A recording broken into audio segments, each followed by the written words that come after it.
Medical आपके सामने है और लिखा हुआ है जी फॉर केमिकल रिएक्शन, ये केमिकल रिएक्शन दिया हुआ है आपको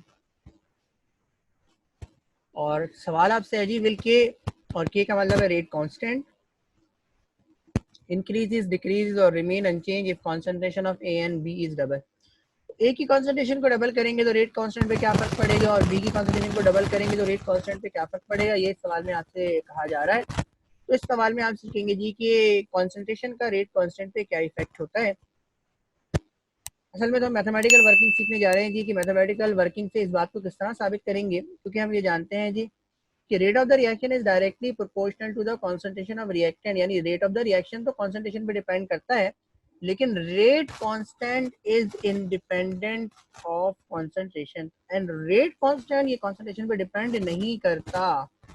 अब नहीं करता तो इसका मतलब ये है जी कि कंसंट्रेशन रिमेन अनचेंज, इसका जवाब है।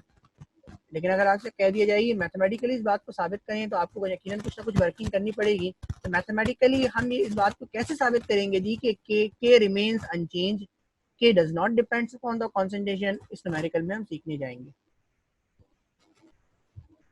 तो डाटा बनाते हैं जी दोनों पार्ट के हिसाब से, यानी ए के हिसाब से भी और बी के हिसाब से भी। तो हमने लिखा जी कि ए की कॉन्सेंट्रेशन डबल हो गई, तो हमने लिखा ए डैश क्या है जी 2 टाइम्स दैट ऑफ ए है, और रेट कांस्टेंट की वैल्यू निकालनी है। इसी तरह बी की कॉन्सेंट्रेशन डबल हो जाएगी तो रेट कांस्टेंट की वैल्यू निकालनी है। रेट एक्सप्रेशन लिखने जा रहे हैं और रेट एक्सप्रेशन अपने केमिकल रिएक्शन को देख के लिखा जाती है। तो केमिकल रिएक्शन को देख के मैं रेट एक्सप्रेशन लिखने जा रहा हूँ। मैंने लिखा G D X upon D T जो रेट है इक्वल्स टू के, रेट कांस्टेंट है, कॉन्सेंट्रेशन ऑफ ए का स्क्वायर मैंने लगाया इसने क्योंकि ए के 2 मोल्स हैं, एंड कॉन्सेंट्रेशन ऑफ बी। अच्छा जी, क्योंकि मुझे रेट कांस्टेंट की वैल्यू निकालनी है तो मैंने रेट कांस्टेंट की वैल्यू इस फार्मूले से निकाल ली। और किस तरह निकाली जी कि इस फार्मूले के अंदर मैंने के को अलहदा कर दिया, अकेले कर दिया। तो क्योंकि यहाँ पे कॉन्सेंट्रेशन इससे मल्टीप्लाई हो रही थी तो वो दूसरे हाथ पे जाके क्या हो गई, ये डिवाइड हो गई। तो उसका मतलब है के की वैल्यू मेरे पास क्या आ गई, D X upon D T, concentration of A का square and concentration of B का स्क्वायर। अब हमें मैथमेटिकल वर्किंग करनी है और मैथमेटिकल वर्किंग करके अगर हम के की वैल्यू यही लेके आ जाते हैं जो मैंने यहाँ पे लिखी है, तो इसका मतलब है रेट कांस्टेंट क्या होगा जी, बराबर होगा। और हम लिखेंगे जी कि rate constant does not varies with concentration. तो हमें के की वैल्यू ये लेके आनी है। देखिए मैथमेटिकल वर्किंग करते हैं और के की वैल्यू ये किस तरह आती है ये देखेंगे इस सवाल के अंदर। तो हम effect of concentration on rate constant पढ़ने जा रहे हैं। और सबसे पहले हम ए की कॉन्सेंट्रेशन को वेरी करेंगे और ए की कॉन्सेंट्रेशन को वेरी करके रेट कांस्टेंट पे की वैल्यू को फाइंड करेंगे। हमने लिखा जी, अच्छा इस बात का ख्याल रखिएगा कि जब भी आप रेट कांस्टेंट की वैल्यू फाइंड करने जाएंगे तो रेट कांस्टेंट की वैल्यू फाइंड करने से पहले आपको रेट की वैल्यू मालूम होना चाहिए कि कॉन्सेंट्रेशन जो आपने बढ़ाई है तो उसको बढ़ाने से रेट पर क्या फर्क पड़ा है जी। तो अगर उसने इस सवाल के अंदर दिया होता कि भाई रेट इतने टाइम्स हो गया तो आपके लिए ठीक था, लेकिन क्योंकि उसने ये नहीं बताया कि रेट पे क्या फर्क पड़ा है, तो सबसे पहले तो आपको रेट की वैल्यू निकालनी पड़ेगी। और जब आप रेट ऑफ द रिएक्शन की वैल्यू निकाल लेंगे तो फिर आप इस काबिल होंगे कि रेट कांस्टेंट की वैल्यू निकालें। और उसकी वजह यह है जी कि rate of the reaction concentration पे डिपेंड करता है।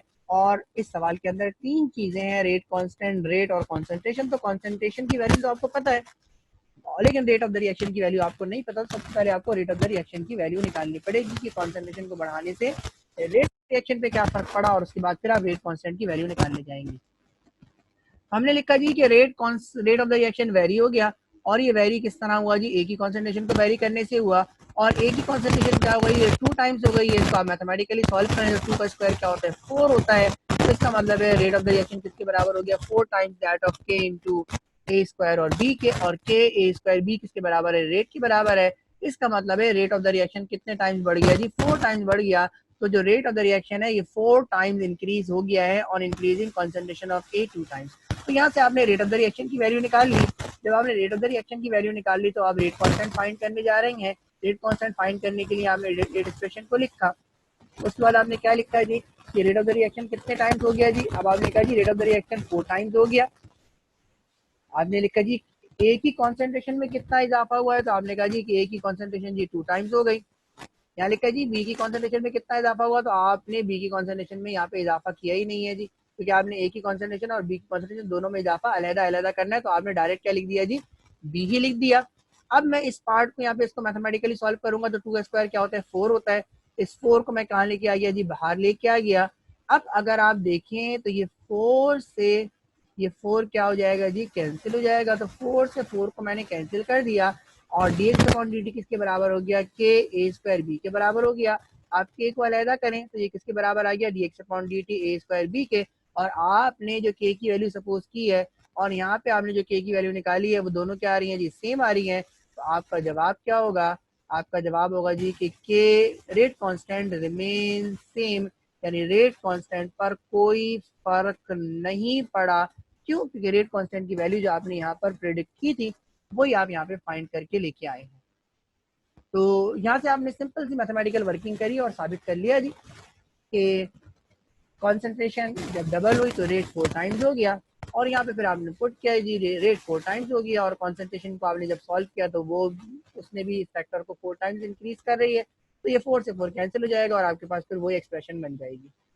सिंपल सी मैथमेटिकल वर्किंग है जिससे आपने ये साबित किया जी कि कॉन्सेंट्रेशन ए की डबल करने से रेट कांस्टेंट पे तो कोई फर्क नहीं पड़ा। हाँ अलबत्ता रेट 4 टाइम्स हो गया जिसने रेट कांस्टेंट को क्या कर दिया जी, सेम रखा।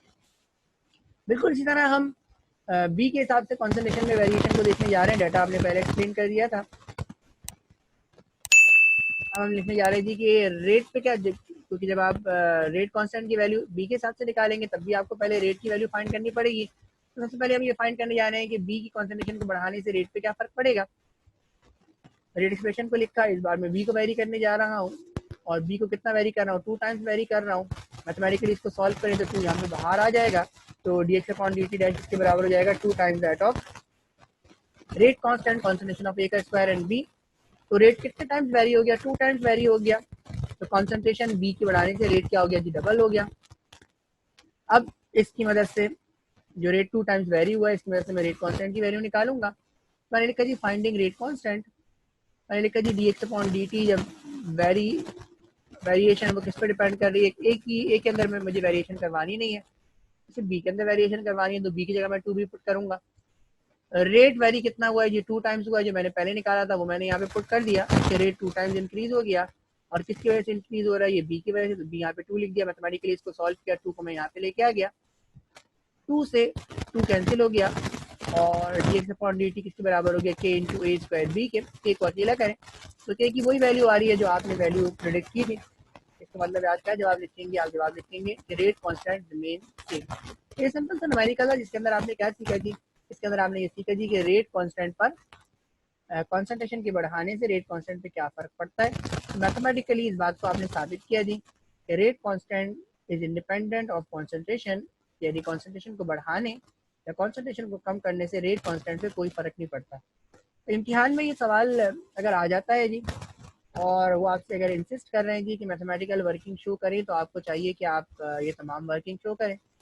लेकिन अगर वो आपसे ये नहीं कह रहे जी कि मैथमेटिकली इसको साबित करें और आप मैथमेटिकल वर्किंग में कुछ कमज़ोर हैं, तो आपका जवाब सिंपल ये हो सकता है जी कि rate constant does not depends upon the concentration, therefore rate constant remain same. तो सिंपल आप ये अपना जवाब अल्फाजों की फॉर्म में भी दे सकते हैं। अगर मैथमेटिकली स्ट्रॉन्ग है तो फिर आपको ये तमाम वर्किंग शो करनी चाहिए।